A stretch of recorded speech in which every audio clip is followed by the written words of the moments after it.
오늘은 예배는 누가 드릴 수 있는가에 대해서 함께 이야기해 보려고 합니다. 여러분, 예배는 누가 드릴 수 있는 걸까요?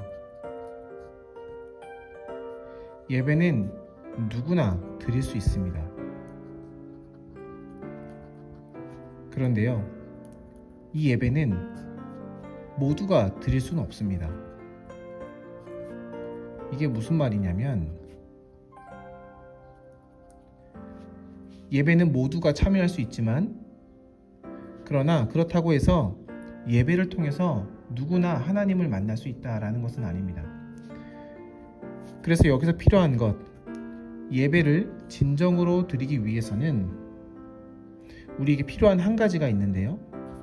그것이 바로 거듭남입니다.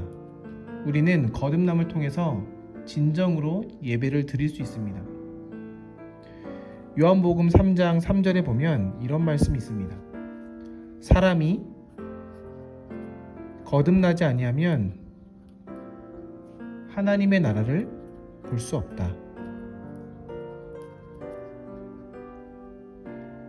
그래서 이 거듭남은 하나님의 나라를 볼 수 있는 가장 중요한 전제 조건입니다. 이 거듭남은 어떤 의미냐면 다시 태어난다는 뜻을 가지고 있어요. 다시 태어난다. 여러분, 사람이 어떻게 다시 태어날 수 있을까요? 사람은 한 번밖에 태어날 수 없습니다. 그런데 성경에서는 사람이 다시 태어날 수 있다라고 말합니다. 이 다시 태어난다라는 말은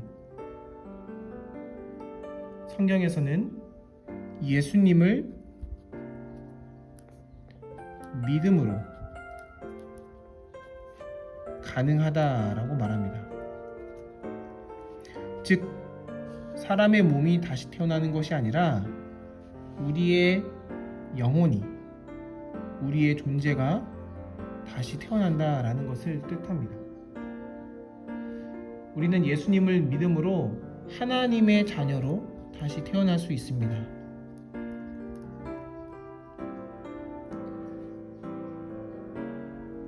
그런데 이 하나님의 자녀가 되는 순간 우리 안에 어떤 일이 일어나냐면 성령께서 함께 하십니다. 성령님은 우리에게 하나님과 교제할 수 있는 특권을 주시고 하나님을 만날 수 있는 특권 또한 주십니다. 진정한 예배는 바로 여기서부터 시작됩니다. 사람이 예수님을 믿고 하나님의 자녀가 되어서 성령님께서 함께 하실 때에 하나님과 교제할 수 있고 하나님을 만날 수 있습니다. 바로 이것이 예배입니다. 하나님을 만나고 하나님과 교제하는 그 순간. 그래서 우리에게는 하나님을 예배할 때 성령님이 가장 중요한데요. 우리가 거듭남으로 말미암아 하나님의 나라와 하나님의 의를 이해할 수 있는, 우리를 이해시켜주는 성령님께서 우리에게 하나님의 나라를 보게 하시고 하나님의 의를 이해하게 하십니다. 그래서 요한복음 3장 5절에는 이렇게 말합니다. 사람이 물과 성령으로 나지 아니하면 하나님의 나라에 들어갈 수 없느니라. 물과 성령으로 다시 난다는 것은 예수님을 믿음으로 거듭난다라는 뜻입니다.